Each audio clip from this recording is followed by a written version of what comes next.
अखाड़ा में इस वक्त बड़ी खबर, यूएस के राष्ट्रपति जो बाइडेन इजरायल पहुंच चुके हैं। तेल अवीव पहुंचे हैं राष्ट्रपति जो बाइडेन समय से पहले, क्योंकि अनुमान था कि दोपहर बाद करीब शाम को पहुंचेंगे, लेकिन अभी ही जो बाइडेन तेल अवीव पहुंच चुके हैं। उनके साथ अमेरिका के विदेश मंत्री टोनी ब्लिंकन भी पीछे दिख रहे हैं, जो कुछ दिन पहले ही वहां पहुंचे थे। अब वहां इजरायल के कई सारे मंत्री वहां पहुंचे हैं। जो बाइडेन इनमें से कई सारे नेताओं से परिचित भी हैं, क्योंकि बतौर उपराष्ट्रपति भी वो इससे पहले जब बराक ओबामा राष्ट्रपति थे तो बतौर उपराष्ट्रपति भी वो इजरायल का दौरा कर चुके हैं। इनमें से कई सारे इजरायली नेताओं को अलग अलग समय पर जो बाइडेन इनके साथ बातचीत कर चुके हैं, विमर्श कर चुके हैं।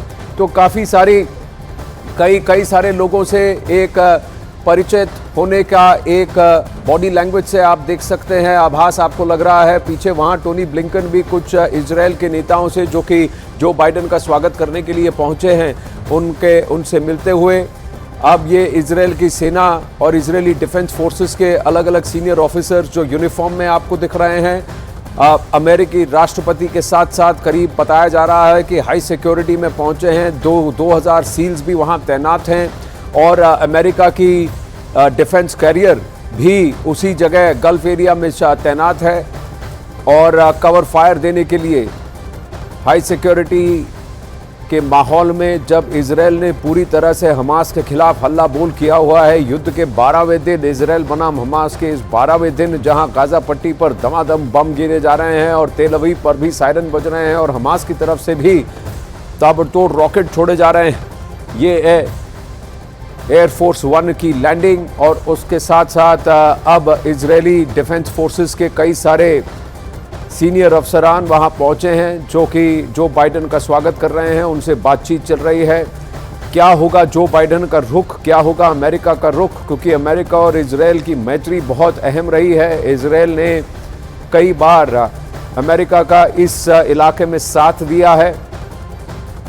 अब इजरायल की बारी है, जो अमेरिका से मदद की उम्मीद रखता है और अमेरिका ने ये वादा किया है कि इजरायल को जो ज़रूरत होगी अपनी संप्रभुता को बचाए रखने के लिए, वो पूरी मदद पुरजोर अमेरिका करेगा। वहीं अमेरिका ने पैलेस्टीन की भी वकालत की।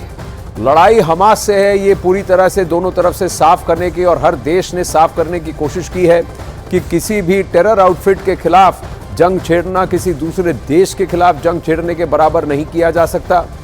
अमेरिका पहले ही हमास को एक आतंकवादी संगठन घोषित कर चुका है।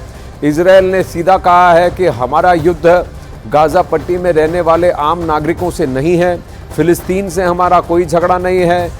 फिलिस्तीनी राष्ट्रपति से भी इजरायल ने साफ कहा है कि उनका इशारा सिर्फ हमास को ख़त्म करना है। हमास को आइसिस के बराबर की संख्या और व्याख्या भी की है और हमास के आतंकवादियों ने जो बर्बरता दिखाई, इजरायल के किसान समुदाय जिन्हें कि किबुत्ज कहा जाता है, उनके साथ वहाँ जिस तरह से नरसंहार किया और वहाँ आइसिस के झंडे दिखे, तब से इजरायल ने बराबरी हमास की आइसिस के साथ की है। और आइसिस के खिलाफ अगर जंग और आइसिस रूपी किसी आतंकी संगठन के खिलाफ जंग को किसी दूसरे देश के खिलाफ जंग नहीं कहा जा सकता, ऐसा इजरायल का कहना है। अमेरिका ने भी साफ कहा है कि अगर जंग हमास के खिलाफ है तो हम आपके साथ हैं। हमास ने आप पर रॉकेट छोड़े, आप हमास को समाप्त करना चाहते हैं, आप कीजिए।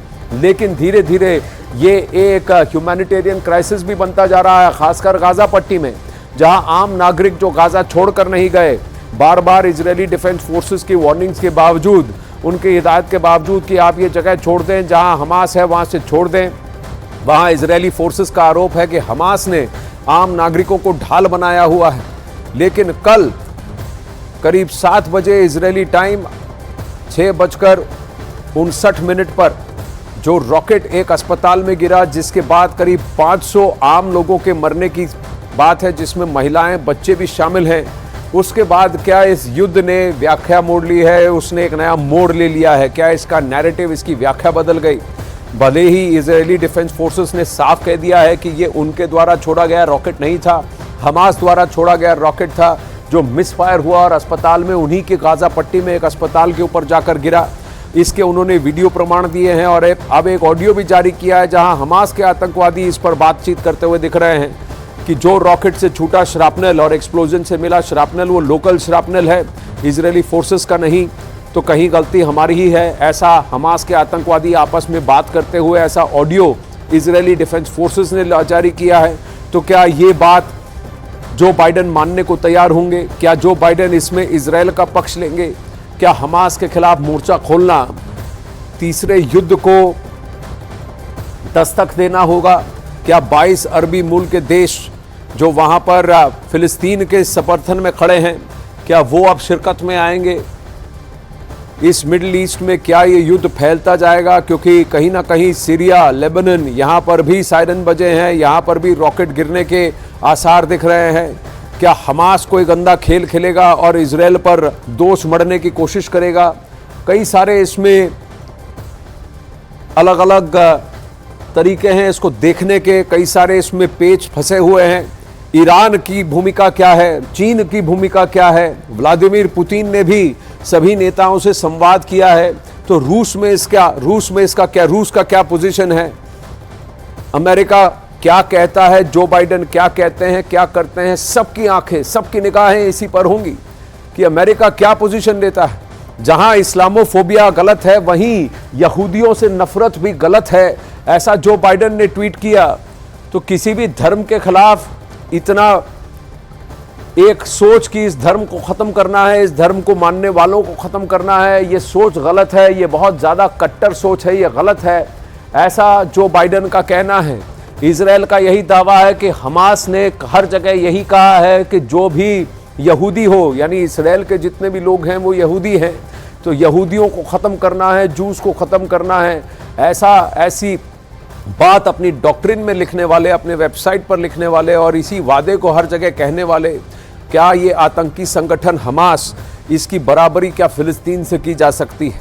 फिलिस्तीन के साथ और फिलिस्तीन का एक अलग राष्ट्र होना चाहिए, एक अलग स्टेट होना चाहिए, ऐसी थियोरी इजरायल के दो पूर्व प्रधानमंत्री ऐसी बात कर चुके हैं। एहुद बराक और एहुद ओलमर्ट, ये दोनों ऐसी बात कर चुके हैं। ये दोनों ऐसे नेता हैं जिनका ये कहना है कि इस वक्त हमास को समाप्त करना आवश्यक है, इजरायल को सिक्योर करना आवश्यक है और उसके बाद इजरायल और फिलिस्तीन के बीच में शांति वार्ता हो और दो स्टेट्स के बीच का एक कॉन्स्ट्रक्ट हो जहां हमास की कोई भूमिका नहीं हो। 2006-07 से हमास कब्जा किए बैठा है गाजा पट्टी पर और वहां उसने चुनाव नहीं होने दिए।